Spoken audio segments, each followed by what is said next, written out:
या कुन्देन्दुतुषारहारधवला या शुभ्रवस्त्रावृता या वीणावरदण्डमण्डितकरा या श्वेतपद्मासना। નમસ્તે બાળકો, મજામાં ને? આપણે ગઈકાલે ગુજરાતી વિષયની અંદર પાના નંબર 114 પરની પ્રવૃત્તિની ચર્ચા કરી ગયા. આજે આપણે પાના નંબર 115ની પ્રવૃત્તિની ચર્ચા કરવાના છે. આપણે જોઈ ગયા કે હનુમાનજી સીતા માતાને જે સંદેશો સીતા માતા હનુમાનજીને આપે છે, ત્યારબાદ હનુમાનજી પાછો દોરીઓ ઓળંગીને, પહેલાં તો દોરીઓ ઓળંગી અને લંકામાં ગયા હતા, પછી લંકાને આગ લગાડી, પછી સીતા માતાને મળ્યા, તેની પાસેથી સંદેશો લીધો અને પાછા જ્યારે રામ પ્રભુજી પાસે તે પાછા ફરે છે, પાછો દોરીઓ ઓળંગીને, ત્યારે હનુમાનજી રામ ભગવાનને મળે છે, ત્યારે શું કહે છે તેની વાર્તા આજે આપણે જોવાની છે. તો ચાલો બાળકો આપણે જોઈએ. સૌ પ્રથમ તો તમે આ ચિત્રો જુઓ છે ને, રામ લક્ષ્મણ બેઠા છે, હનુમાનજી છે, પછી સુગ્રીવજી છે ને. તો આજે હનુમાનજી શો સંદેશો સીતા માતા પાસેથી લઈને આવ્યા અને રામ ભગવાનને કહે છે તે આપણે જોવાનું છે. તો હનુમાનજી આવ્યા ત્યારે હનુમાનજીને જોઈને રામ ભગવાન તેમને કહે છે કે કહો હનુમાન, સીતાના કોઈ સમાચાર મળ્યા? હનુમાન કહે, હા પ્રભુ, માતા સીતા લંકાની અશોક વાટિકામાં છે. રામ કહે, હા, સીતા જીવે છે? સીતા મજામાં તો છે ને? ત્યારે હનુમાનજી જ્યારે આવો સવાલ કરે છે ને, ત્યારે ત્યાં હનુમાનજીની આંખમાં આંસુ આવી જાય છે. હનુમાન કહે આંખમાં આંસુ સાથે, પ્રભુ, આપનાથી દૂર રહીને માતા કેવી રીતે મજામાં હોય? રામ કહે, હા એ સાચું, પણ કહે તે મારી વીંટી સીતાને આપી હતી? મારો સંદેશો આપ્યો હતો? સીતાએ મારા માટે કોઈ સંદેશ કહેવડાવ્યો છે?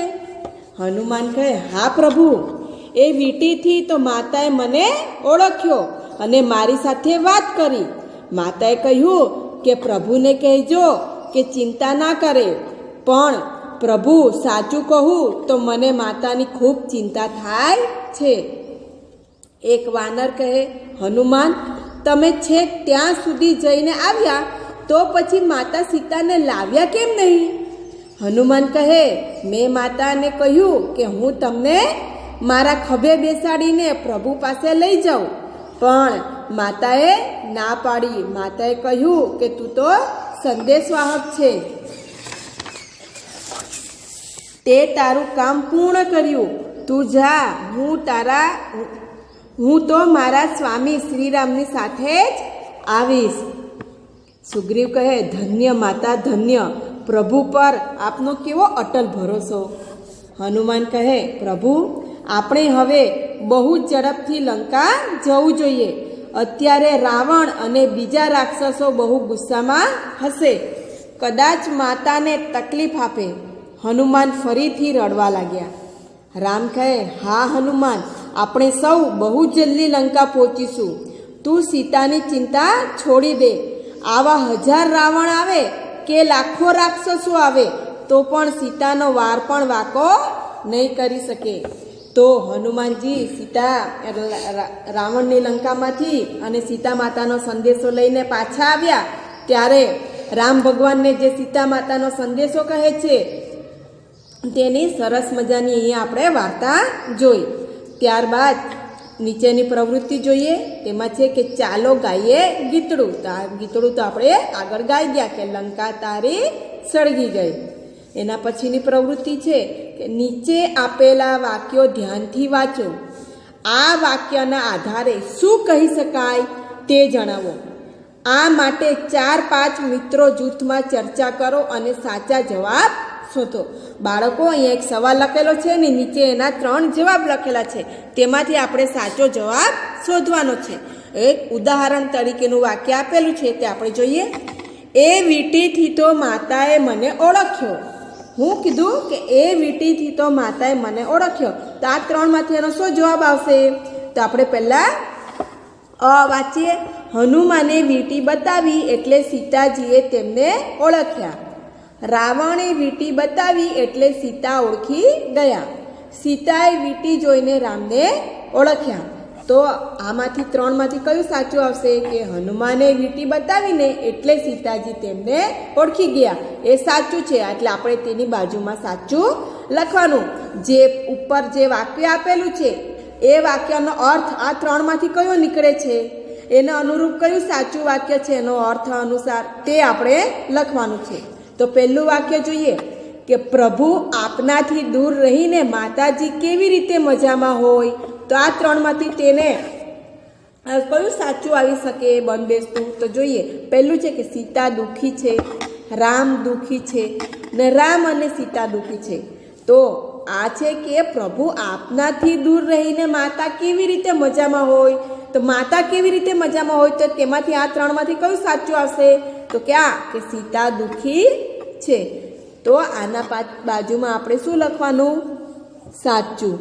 તો તમારે પણ પુસ્તકની અંદર પણ લખવાનું, નોટબુકમાં પણ આવી રીતે વાક્ય લખવાનું અને નીચે સાચું કરીને આવી રીતે જવાબ લખવાનું.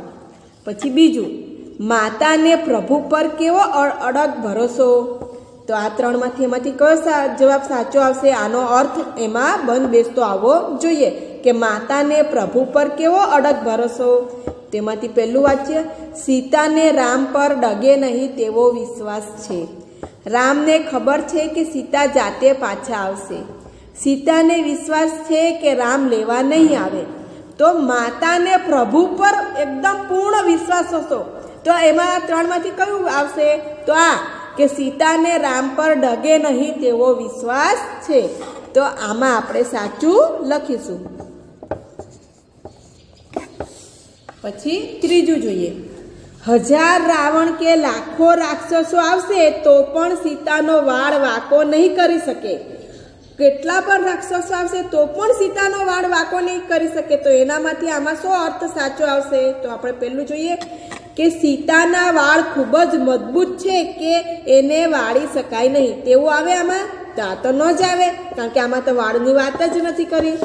પછી સીતા પોતે એટલા શક્તિશાળી છે કે કોઈ એમને નુકસાન ન કરી શકે. અને રાવણ અને રાક્ષસો એટલા બધા ઢીલા છે કે એક વાળ પણ વાળી ન શકે. તો રાક્ષસો અને રાવણ તો ખૂબ જ શક્તિશાળી અને માયાવી છે, એટલે આ પણ ન આવે. એટલે કયું આવશે? બ. સીતા પોતે એટલા શક્તિશાળી છે કે કોઈ એમને નુકસાન ન કરી શકે. તો એ સાચું આવશે, એટલે એમાં આપણે સાચું લખી દઈએ બાળકો. પછી બાજુનું ચોથું, સાહેબ ગીત ગાય એટલે બધું કામ પડતું મૂકીને એમને સાંભળતા રહીએ. એટલે સાહેબ એવું સરસ ગાય છે કે આપણે તેમને સાંભળતા રહીએ. તો એનો એવા અર્થવાળું વાક્ય નીચે કયું છે? તો જોઈએ. સાહેબ બહુ સરસ ગાય છે એટલે સાંભળવાની બહુ મજા આવે છે. બીજું, સાહેબ એટલું ધીમું ગાય છે કે આપણે સાંભળવા માટે બીજા કામ બંધ કરવા પડે.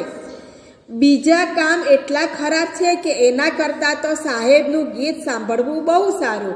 તો આ ક કે બ આવશે નહીં, કારણ કે સાહેબ ગીત ગાય ને એટલે એને સાંભળવાનું આપણને ખૂબ જ ગમે. એટલે અસાચું આવશે કે સાહેબ બહુ સરસ ગાય છે એટલે એને સાંભળવાની બહુ મજા આવે છે. એટલે અહીંયા આપણે સાચું લખશું. પછી પાંચમું, રોહન દોડે તો સસલાને પણ પાછળ પાડી દે. એટલે કે રોહન સસલા કરતાં પણ ઝડપથી દોડે છે. તો આમાંથી કયું આવશે? રોહન સસલા જેટલી ઝડપથી દોડે છે. સસલું ધીમે ધીમે દોડે છે. રોહન સસલા કરતાં પણ વધુ ઝડપથી દોડી શકે છે. તો અહીંયા લખેલ છે કે રોહન દોડે તો સસલાને પણ પાછું પાડી દે. એટલે સસલા કરતાં પણ ઝડપથી દોડે છે. એટલે ક સાચું આવશે, એટલે એમાં આપણે સાચું કરી દઈએ. તો આવી જ રીતે તમારે આ પ્રવૃત્તિ કરવાની છે અને પુસ્તકમાં અને નોટબુકમાં પણ લખવાની છે. ત્યારબાદ આપણે જૂથમાં કામ કરવાનું છે. તો ચાલો બાળકો જોઈએ. વાર્તાના ચિત્રો ધ્યાનથી જુઓ. તમને ચિત્રમાં શું શું દેખાય છે તેની ચર્ચા તમારા મિત્ર સાથે કરો. ચર્ચા કર્યા બાદ મિત્રો સાથે મળીને આ ચિત્રો વિશે 3 વાક્યોનો ફકરો લખવાનો છે. જુઓ બાળકો, હું તમને અહીંયા ચિત્ર બતાવું છું. આ જે ચિત્ર આપેલું છે ને વાર્તાની ઉપર, તે ચિત્ર આપણે જોવાનું છે. જુઓ, તેમાં કોણ છે? રામ ભગવાન છે, લક્ષ્મણજી છે, હનુમાન દાદા છે અને સુગ્રીવજી છે. તો આ ચિત્રના અનુસાર આપણે 3 થી 4 લીટીનો ફકરો અહીંયા લખવાનો છે. તો ચાલો બાળકો, આપણે ફકરો ચિત્રના આધારે લખીએ. તો ચાલો પહેલે આપણે લખીએ ચિત્ર અનુસાર કે ચિત્રમાં રામ, લક્ષ્મણ, હનુમાન અને સુગ્રીવ છે. રામ હનુમાનને સીતાના સમાચાર પૂછે છે. હનુમાન રામને સીતાના સમાચાર આપે છે. હનુમાન કહે છે કે રામની વીંટીથી સીતા માતા તેમને ઓળખી ગયા. રામના વિયોગમાં સીતા માતા દુઃખી છે. તો ચિત્રને અનુસાર આપણે એટલા 3 થી 4 વાક્ય લખવાના છે. તો આવી રીતે તમારે બાળકો અહીંયા સુંદર અક્ષરે ફકરો લખવાનો છે. તો આજે આપણે ચિત્ર અનુસાર અહીંયા એક સરસ મજાની વાર્તા જોઈ અને પાછળ સરસ મજાની પ્રવૃત્તિ પણ કરી અને ચિત્ર અનુસાર ફકરો પણ લખ્યો. તો તમારે સરસ મજાની વાર્તા પણ નોટબુકની અંદર લખવાની છે. નીચેની પ્રવૃત્તિ પણ નોટબુકમાં લખવાની છે અને ફકરો પુસ્તકમાં અને નોટબુકમાં સુંદર અક્ષરે લખવાનો છે. તો આજે બાળકો આપણે 116 અને 117 પાના નંબરની પ્રવૃત્તિ જોઈ. તો એ 2 પાના નંબરની પ્રવૃત્તિ તમારે ઘરે કરવાની છે અને મને ગ્રુપમાં ફોટો પાડીને મોકલવાનો છે. નમસ્તે બાળકો.